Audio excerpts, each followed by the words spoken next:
Bonjour à tous, ravi de vous retrouver pour ce Morning Echo du mercredi 29 mai 2019 qu'on pourrait surnommer ambiance.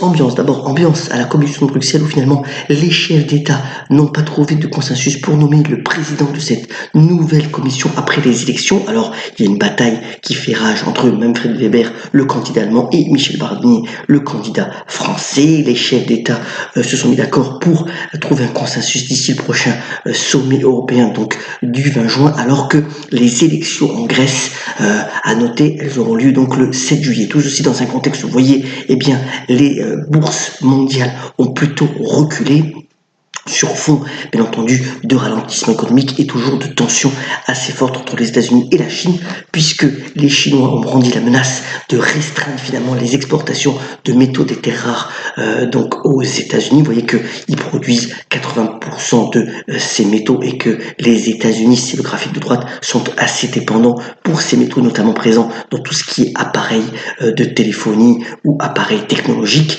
Donc voilà, c'est une première menace. Aussi, dans un contexte où on a un ralentissement économique. Alors certes, on a eu plutôt une confiance des consommateurs américains qui a été au plus haut, mais on a aussi des chiffres d'activité qui sont plutôt contrastés et cela a provoqué finalement une baisse des rendements. Vous voyez que l'obligation à 10 ans américaine donne un rendement proche de 2,25%, on est au plus bas depuis octobre 2017, et puis que de plus en plus d'investisseurs parient sur une baisse des taux à court terme de la Banque centrale américaine.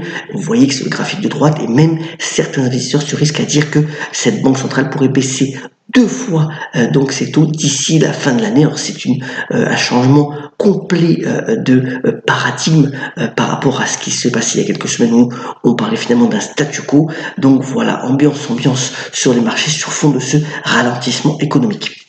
Revenons à la bourse chinoise aussi, pour alors une nouvelle qui est passée un petit peu inaperçue, mais une banque donc rurale chinoise a été mise sous tutelle hier. C'est la première fois depuis 20 ans. Alors vous voyez que le poids des créances douteuses est encore assez contenu en Chine, mais en revanche ce qu'on appelle donc la finance de l'ombre, le fameux shadow banking, ne cesse d'augmenter, et on parle toujours de ce shadow banking comme un facteur d'instabilité financière assez considérable si la situation venait à s'envenimer.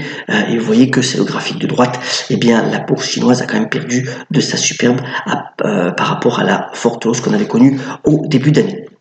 Autre point, si vous pouvez monter, c'est donc un article très intéressant dans les Échos ce matin, c'est montrer finalement l'impact de la publicité sur les nouveaux médias, donc internet et smartphone. Alors c'est sûr qu'ils attirent énormément de budget ces nouveaux médias, mais en termes d'impact, c'est toujours les médias traditionnels comme la télévision et la presse qui permettent finalement d'avoir de l'impact et donc de provoquer éventuellement des achats beaucoup plus que la publicité en ligne. Et c'est assez intéressant parce que ça va permettre finalement de peut-être une réallocation des budgets pour les principaux annonceurs publicitaires. Donc voilà, cette étude à lire encore dans les Échos ce matin. Venons-en en bref. Alors d'abord, un petit point relayé cette fois-ci par le Financial Times sur donc les valeurs minières liées à l'or. Vous voyez que c'est le graphique, donc la courbe rose.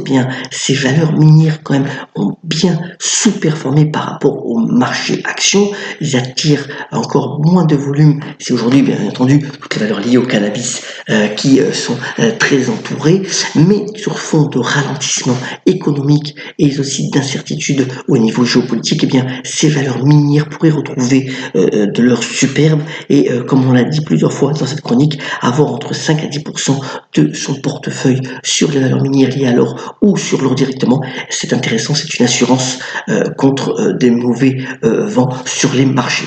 Et puisqu'on parle d'assurance, dans le secteur de la réassurance, il est à noter que sur Score, alors on en a parlé dans cette chronique, c'est toujours, on va dire, l'incertitude, même si l'autorité de régulation a invité donc les acteurs à trouver une solution. Ce qui se passe en fait, c'est qu'OVA, c'est MMA, GMF et la MAF, donc les assureurs français, qui voulaient lancer une OPA sur Score dirigée par Denis Kessler.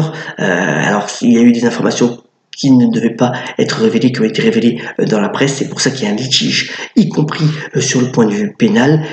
L'audience doit avoir lieu au 24 juin, mais l'autorité de régulation voudrait qu'une solution à l'amiable soit trouvée et ça pourrait redonner de l'élan finalement à l'action score qui bénéficie déjà d'un rendement assez intéressant de près de 4,80%. Donc à regarder de près score dans les prochains jours parce que s'il trouve une solution, eh bien, l'action score pourrait remonter.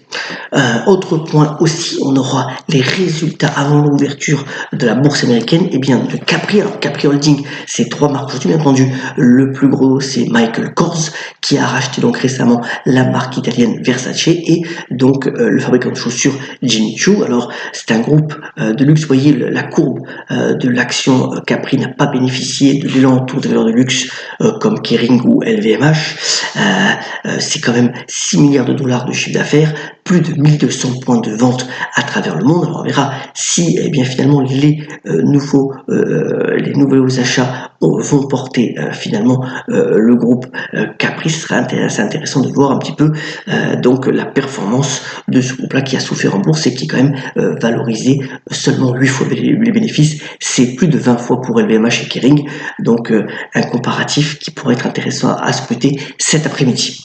Et puisqu'on parle de gros sous, eh bien c'est là une des informations de la nuit. L'ex-femme de Jeff Bezos, donc Mackenzie Bezos, a décidé de donner la moitié de sa fortune suite à ce divorce, donc 37 milliards de dollars toutefois estimé, donc à ce groupe qui s'appelle The Giving Pledge, qui est un groupe donc de plus de 200 philanthropistes à travers le monde, dirigé bien entendu par les époux Gates, donc Microsoft et donc Warren Buffett, dans la perspective bien entendu d'améliorer la situation de population dans le monde et c'est aussi 23 pays différents qui sont concernés par ces philanthropistes à travers le monde. Donc voilà, une belle dotation, une bonne nouvelle pour ce groupe The Giving Pledge.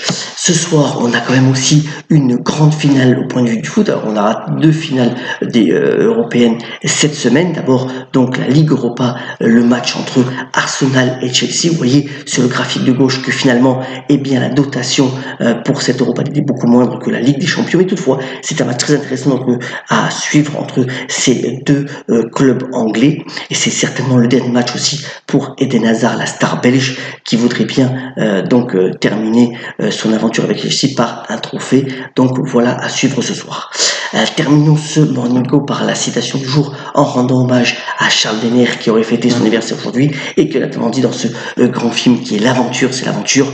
Vous êtes démodé, je vais vous dire pourquoi. Parce que vous vous acharnez à chercher du fric dans les banques, mais c'est plus là qu'il est, le fric. Passez une excellente journée, soyons comme d'habitude solidaires, ayons la pêche et à très bientôt sur le Morning Go.